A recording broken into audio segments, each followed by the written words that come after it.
এর মধ্যে প্রথম লাইনে কি লেখা? লা ইলাহা ইল্লাল্লাহ। দুই নম্বর লাইনে তিনটা কথা লেখা, কয়টা কথা? দুই নম্বর লাইনের মধ্যে তিনটা কথা লেখা। এর মধ্যে এক নম্বর কথা লেখা হলো মা কদ্দামনা ওয়াজাদনা। দুনিয়ার থেকে আমরা যে অর্থ সম্পদ আখিরাতের জন্য পাঠিয়েছিলাম, আল্লাহর রাস্তায় দান সদকা যা কিছু করেছিলাম, সব কিছু উপায় করে আল্লাহ রব্বুল আলামিন আমাদেরকে বুঝায় দিয়েছেন। সুবহানাল্লাহ। মা কদ্দামনা ওয়াজাদনা। এরপরে দুই নম্বর কথা, দুই নম্বর লাইনের তিনটা কথা। দুই নম্বর কথা মা আকালনা ওয়া বিহনা। দুনিয়াতে থেকে আমরা যেটা ভক্ষণ করেছিলাম, যে পোশাক পরতে পরতে একেবারে ব্যবহারের অনুপযোগী করে ফেলেছিলাম, যা কিছু খেয়ে এসেছি এই ব্যাপারে আমরা লাভবান হয়েছি, এর মধ্যে তার কোনো ভাগ নাই, ঠিক না ভাই? তিন নম্বর কথা হলো মা তারাকনা ওয়াসিরনা। দুনিয়াতে আল্লাহ পাক রব্বুল আলামিন যে অর্থ সম্পদ সম্পদ দান করেছিলেন, ওই সম্পদ আল্লাহ রাস্তায় দান না করে, ব্যয় না করে, নির্ধারিত খাতে ব্যয় না করে যা কিছু রেখে এসেছিলাম যে পরে পাবো, ভবিষ্যতে খাবো, ভবিষ্যতে আমার কি হবে, এই ভবিষ্যতের চিন্তা করে রাখতে রাখতে ব্যবহার আর করতে পারে না, দুনিয়াতে রেখে চলে আসছে। ওই ব্যাপারে আমরা ক্ষতিগ্রস্ত হয়ে গেছি। তাহলে দুনিয়াতে থাকা অবস্থায় যেটা আপনি ব্যবহার করবেন, যেটা আপনি খেয়ে ফেলবেন সেটা আপনার, যেটা রেখে যাবেন সেটার ব্যাপারে ক্ষতিগ্রস্ত। কারণ ওই পরিত্যক্ত অর্থ সম্পদ নিয়ে ভাইয়ের দ্বন্দ্ব, বাবা ছেলের দ্বন্দ্ব, আত্মীয় স্বজনের মধ্যে দ্বন্দ্ব, কথা বলেন ঠিক কিনা?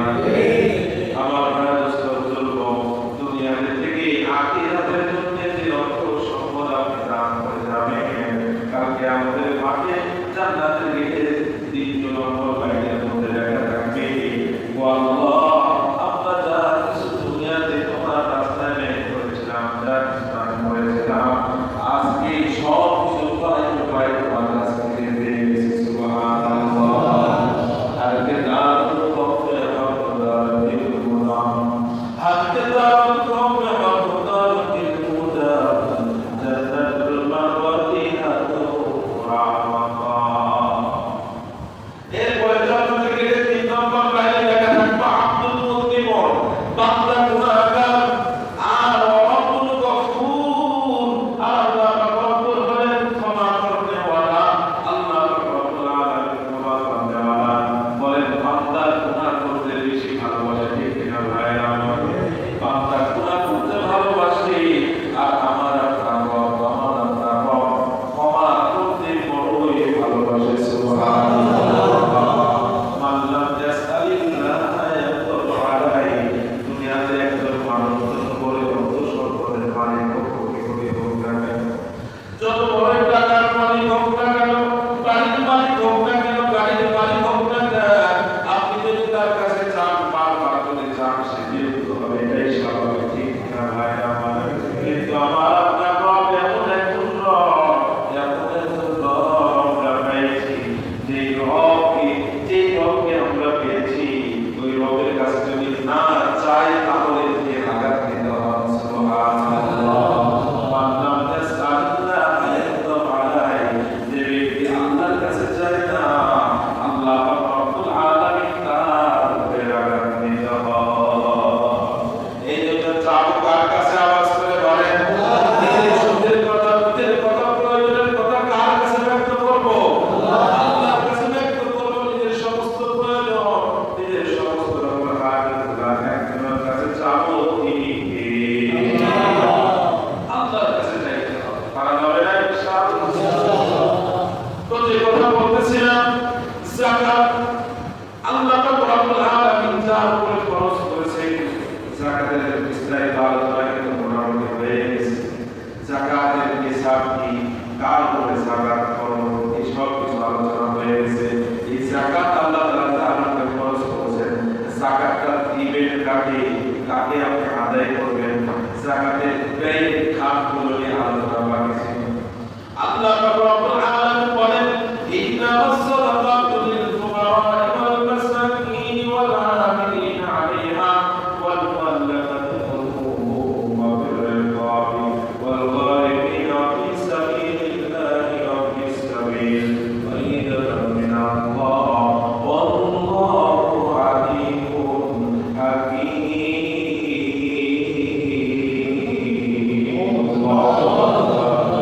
আল্লাহ রাব্বুল আলামিন বলেন ইন্নামাস সাদাকাতু লিল ফুকারা, সরকার মাল এক নম্বর দিতে হবে ফকিরদেরকে। কাদেরকে বলেন?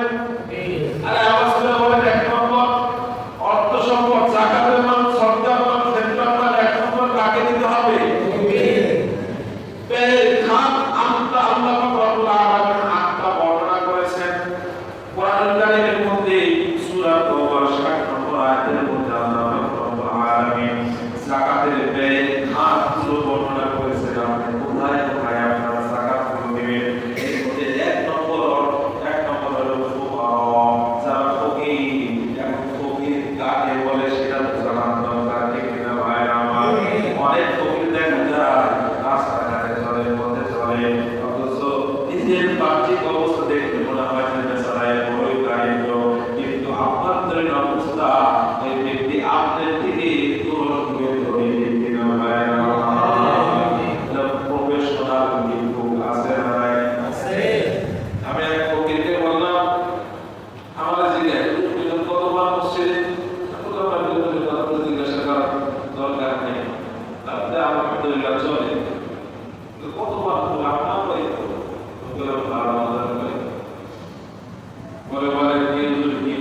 আমি তো মাসে 25,000 30,000 টাকা কামাই। বলে তো দেখি এই ধরনের প্রফেশনাল ফকিরকে যদি ভিক্ষা দেওয়া হয়, যাকাত দেওয়া হয়, তাহলে যাকাত আদায় হবে কিনা? যাকাত আদায় হবে নাকি? ফকির কাকে বলে?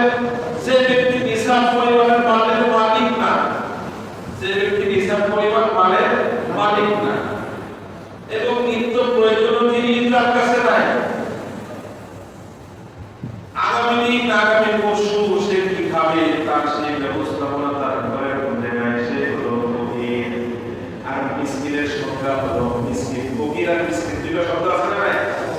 মিসকিন বলা হয় আল্লাহ সেটা লাগো যার কিছুই নাই, সে হলো মিসকিন। একেবারে কিছুই নাই, ভিটা বাড়ি আত্মীয় স্বজন কিছুই নাই, এরকম মানুষ আছে না? আল্লাহ তাআলা বলেন তাহলে এক নম্বর যাকাত সদকা ফিতরা কাকে দিতে হবে? ইন্নামাস সাদাকাতু লিল ফুকারা, এক নম্বর দিতে হবে ফকিরদেরকে। ওয়াল মাসাকিন, দুই নম্বর হলো মিসকিনদেরকে। ওয়াল আমিলিনা আলাইহা, যাকাত আদায়ের কাজে যে ব্যক্তি নিয়োজিত, বর্তমান যুগের উপস্থিত নাই, খুব কম আছে। যাকাত আদায় করে রাষ্ট্রীয়ভাবে ইসলামী দেশের মধ্যে এই কাজে নিয়োজিত যে ব্যক্তি, তাকেও টাকা দেওয়া যাবে। ওয়াল মুআল্লাফাতি কুলুবুহুম, চিত্ত আকর্ষণ করার জন্য কাফের যারা অথবা নও-মুসলিম যাদেরকে দান সদকা করলে যারা দ্বীনের প্রতি আকৃষ্ট হবে। ওয়াল মুআল্লাফাতি কুলুবুহুম ওয়া ফির রিকাব, গোলাম আজাদের জন্য। গোলাম বাতিল যুগ এখন আর নেই।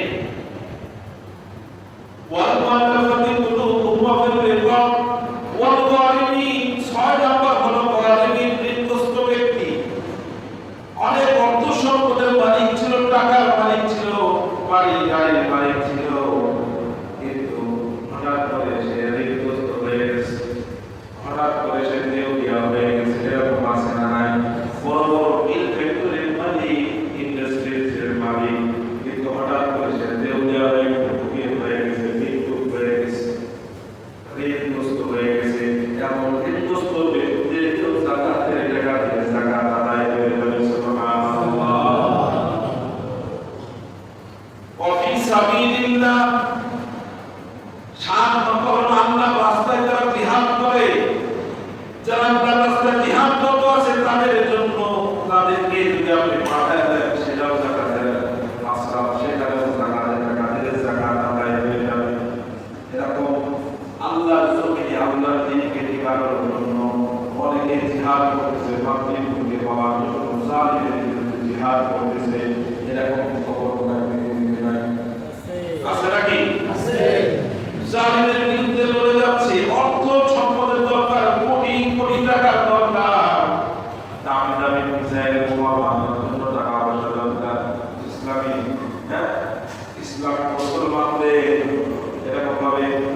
মাসলুক মানুষদের জন্য জাকাতের টাকা বাড়াইতে পারবেন।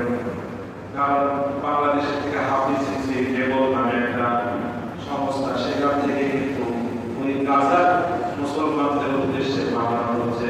তাদের খানার ব্যবস্থা নাই, বাসস্থানের ব্যবস্থা নাই, জালিম ইসরায়েল সব কিছু তাদেরকে ধ্বংস করে নিঃস্ব করে দিয়েছে। তাদের পাশে থাকার দরকার আছে না? না। 7 নম্বর গেল। 8 নম্বর হলো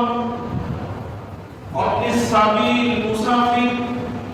বাড়িতে গাড়ি বাড়ি টাকা পয়সা সব কিছু আছে, কিন্তু রাস্তার মধ্যে এমন জায়গায় চলে গেছে সে মুসাফির হয়ে গেছে, তার উপস্থিত ব্যবহার করার কোনো সিস্টেম তার কাছে নাই। বর্তমান যদি এরকম সিস্টেম অনেক আছে, বিকাশের মাধ্যমে টাকা আনা যায়, ব্যাংক আছে, এখানে সেখানে টিপ দিয়ে টাকা হিসাব করে, তারপরে সে বাংলাদেশের যেখানে টাকার বাড়ি থাকে, টাকার ইচ্ছা করলে সে টাকা বের করতে পারে, ব্যবহার করতে পারে। কিন্তু সত্যিকার অর্থে যদি এমন ভাবে সে মুসাফির, এমন ভাবে মুসাফির, টাকা পয়সা তার কাছে আর নাই, বাড়ি থেকে আনার কোনো ব্যবস্থাও নাই, এই মুসাফির ব্যক্তিকেও যদি যাকাতের টাকা দেয়, আল্লাহ রব্বুল আলামিন বলেন তোমার যাকাত আদায় হয়ে যাবে। সুবহানাল্লাহ। এখন প্রশ্ন হলো, এই যাকাতের মাসরাফ বর্ণনা করলেন 8টা, কয়টা বর্ণনা করছি? 8টার মধ্যে তো কোনো ইল্লামনির শব্দ নাই, মাদ্রাসার কথা নাই, আছে নাকি? তাহলে মাদ্রাসায় যে আমরা যাকাতের টাকা দেই, যাকাত কি আদায় হবে? বলে হ্যাঁ, অবশ্যই হবে, 100% হবে। সমস্ত ফকিরা একমত, লিল্লাহ ফান্ডে লিল্লামনিনে আপনি যদি যাকাতের টাকা আদায় করেন, সব থেকে উত্তম কাজ হলো এই লিল্লামনিনের কাজ। কারণ আল্লাহ রাব্বুল আলামিন নিজে বলছেন, ইন্নামাস সাদাকাতু লিল ফুকারা। এক নম্বর হলো যাকাতের মাসরাফ হলো ফকির। এখন ফকির হলো মাদ্রাসায় যারা পড়ে তাদেরকে আমি ফকির বলতেছি না, মাদ্রাসায় যারা পড়ে তাদের বাহ্যিক অনেক ছেলে, অনেক ছাত্র এরকম ফ্যামিলি নাই, তাদের কামাই রুজি করবে, আছে নাকি?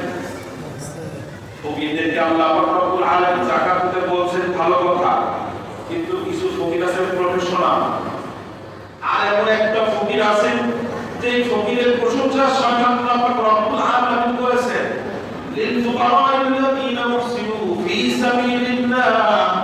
আল্লাহ রাব্বুল আলামিন বলেন অনেক প্রফেশনাল ফকির আছে। এক ধরনের ফকির হলো যারা ইলমি শিক্ষা করার জন্য আল্লাহর রাস্তায় এমন ভাবে আবদ্ধ হয়ে গেছে যে মানুষের কাছে যায় চাওয়ার, কাজ করার, রিজিক অন্বেষণ করার সুযোগ তাদের হাতে নাই। মাদ্রাসার তলবে সে যে কামাই রুজি করে কথার কথা, তার পড়ালেখা কি করবে? ইলমি দিন শিক্ষার কাছে এমন ভাবে নিয়োজিত হয়ে গেছে যে সে বাইরে গিয়ে রিজিকের ধান্দা করতে পারে না। দেখবেন বাসে ছাত্ররা এসে কান্নাকাটি করে, আমি অন্য মাদ্রাসায় পড়ি, আমার পরিবারের টাকা নাই, খরচ নাই, এই করে সেই করে, আমার কিছু এরকম আছে না নাই? তো সে তো ইলমি শিক্ষায় আবদ্ধ হয় না, সে প্রফেশনালি এই কাজ করে বেড়ায় মাদ্রাসার কথা। للفقراء يصلوا في سبيل الله لا يستطيعون ضربا في الأرض। জমিনে তারা রিজিক অন্বেষণ করার জন্য করতে পারে না, রিজিক তালাশ করার জন্য কাজে যেতে পারে না, কারণ তারা ইলমি শিক্ষার জন্য, দিন শিক্ষার জন্য আবদ্ধ হয়ে গেছে। লা ইয়াস্তাতিউনা দারবান ফিল আরদি ইউফসিদু ফি সাবিলিল্লাহ। আল্লাহর রাস্তায় আবদ্ধ হয়ে গেছে। আল্লাহ তাআলা আমাদেরকে পরামর্শ দিচ্ছেন, তারিকুহুম বিসিমাহুম, ও ধর্মালেরা শুনো, তাদেরকে তোমরা লক্ষ্য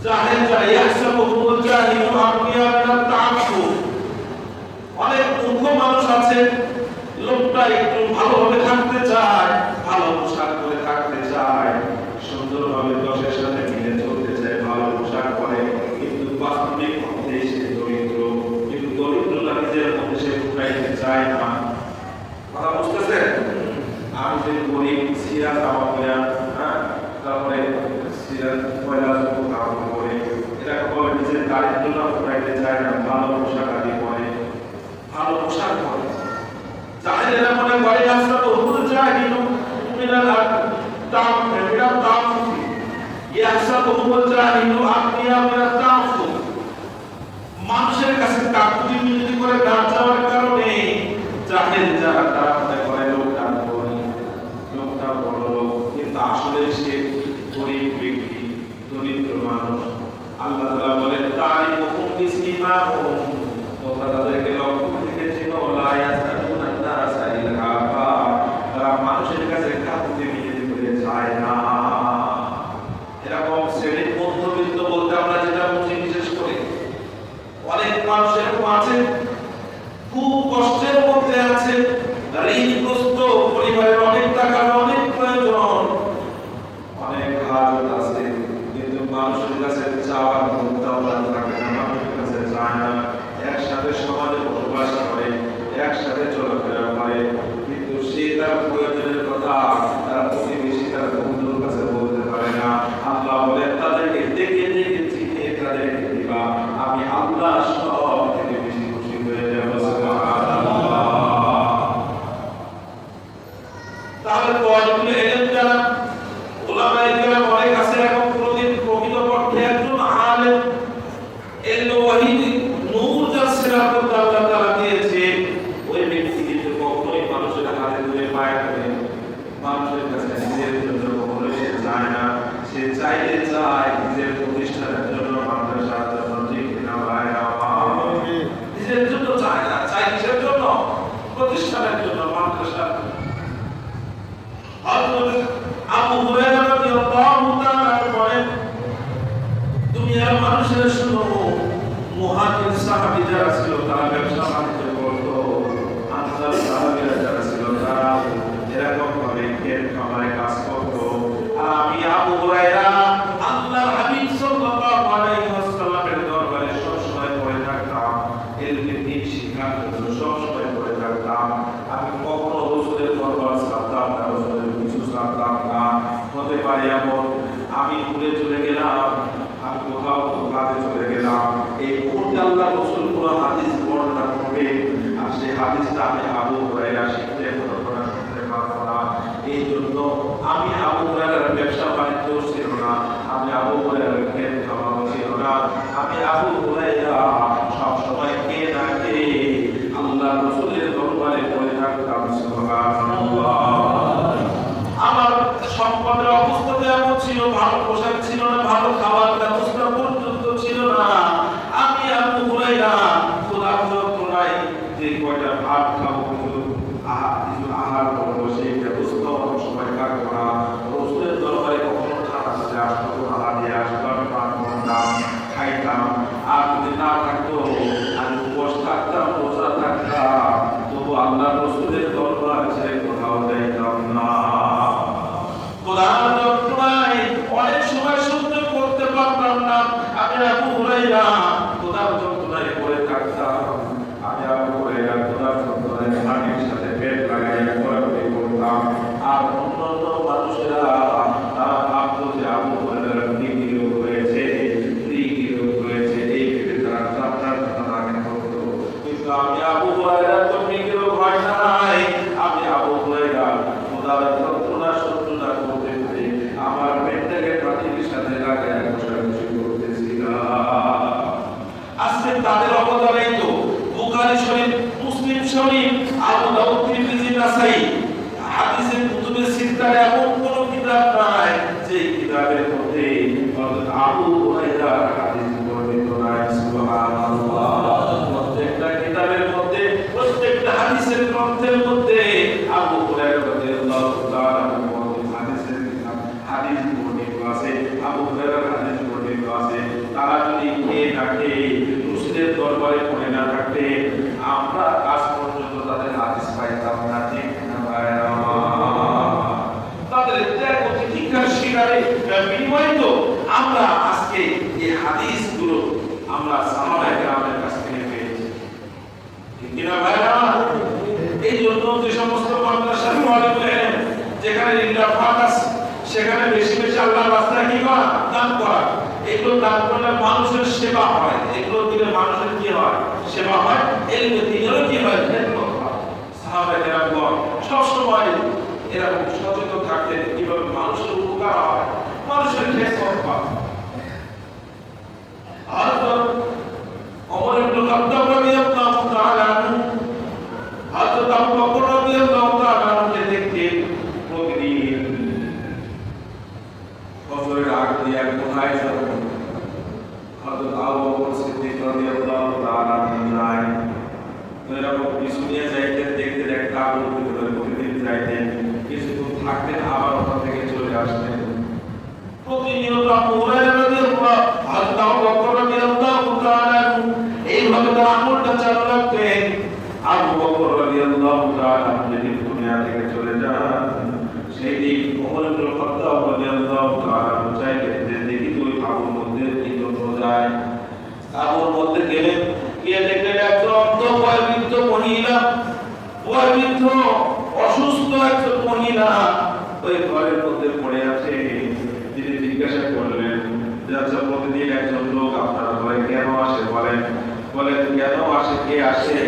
একজন লোক আসে প্রতিদিন আমার ঘরটা সে ঝাড়ু দিয়ে যায়, আমার ঘরের ভিতরে সবকিছু গুছিয়ে যায়, আমার জন্য খানা রান্না করে দিয়ে যায়, আমার ফেরার থেকে দুধ গ্রহণ করে আমার জন্য ব্যবস্থাপনা করে যায়।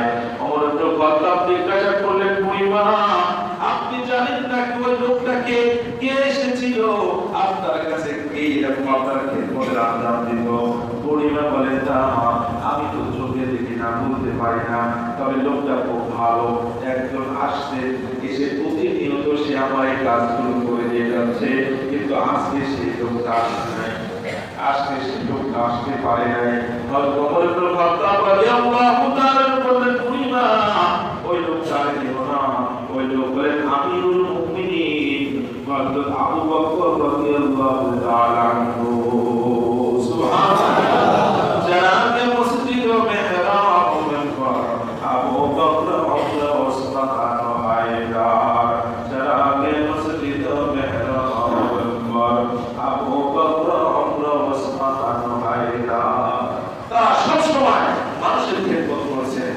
যাকাত আদায় করলে, অর্থ সম্পদ দান করলে মানুষের কি হয়, খেদমত হয়। এই জন্য বুজুর্গ, যাকাতের টাকা যদি আমি আপনি আদায় যদি নাও করি,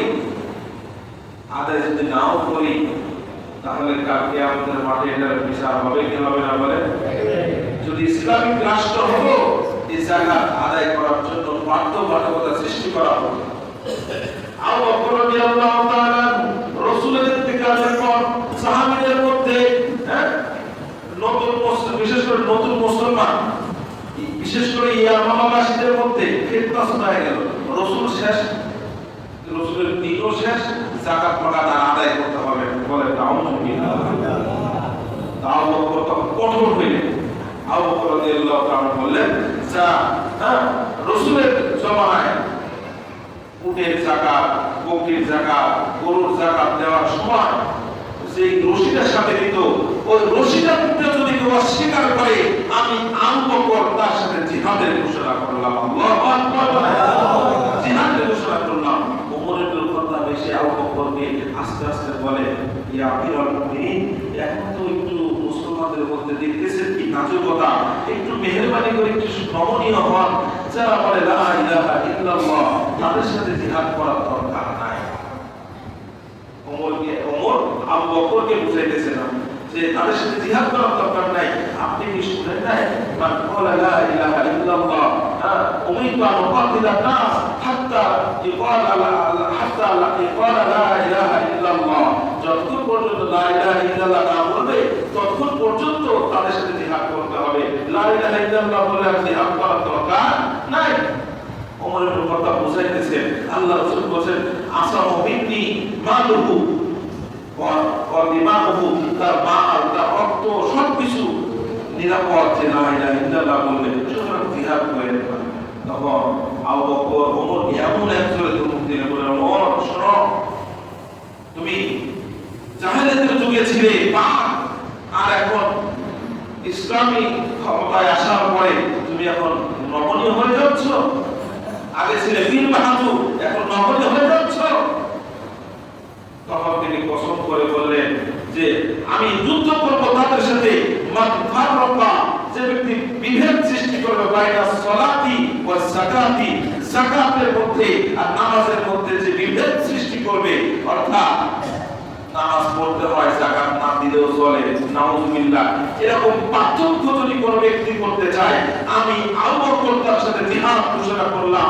দিন সংকুচিত হবে, আয়াত কুসুদ্দিন ও আনা হাইয়ুন, দিন সংকুচিত হবে আর আমি আবু বকর জীবিত থাকবো, এটা আমি হতে দেব না। সুবহানাল্লাহ বলেন। ওমর ইবনে খাত্তাব বললেন, আল্লাহর কসম করে বলি, আবু বকর এই কথা শোনার পরে সাথে সাথে আমার অন্তর সম্প্রসারিত হয়ে গেল, আমার কাছে সব স্পষ্ট হয়ে গেল, আবু বকরের কথাই ঠিক, আমার কথাটাই বুঝছি। কথা বুঝতে আসছে নাকি ভাই? এই জন্য যাকাত আদায় করতে হবে, দরকার আছে না নাই? আমার ভাই দোস্ত বুজুর্গ, মাদ্রাসাগুলো লিল্লাহ ফান সারা বছর এই যে আপনারা যা দেন, এতেই মাদ্রাসাগুলো চলে, এতেই মাদ্রাসাগুলো চলে। এগুলো খুঁজে খুঁজে নিজ দায়িত্ব আপনার বাসায় কেন আসতে হবে, নিজ দায়িত্বে সেখানে গিয়ে পৌঁছে দিবেন, পারা যাবে না ইনশাআল্লাহ।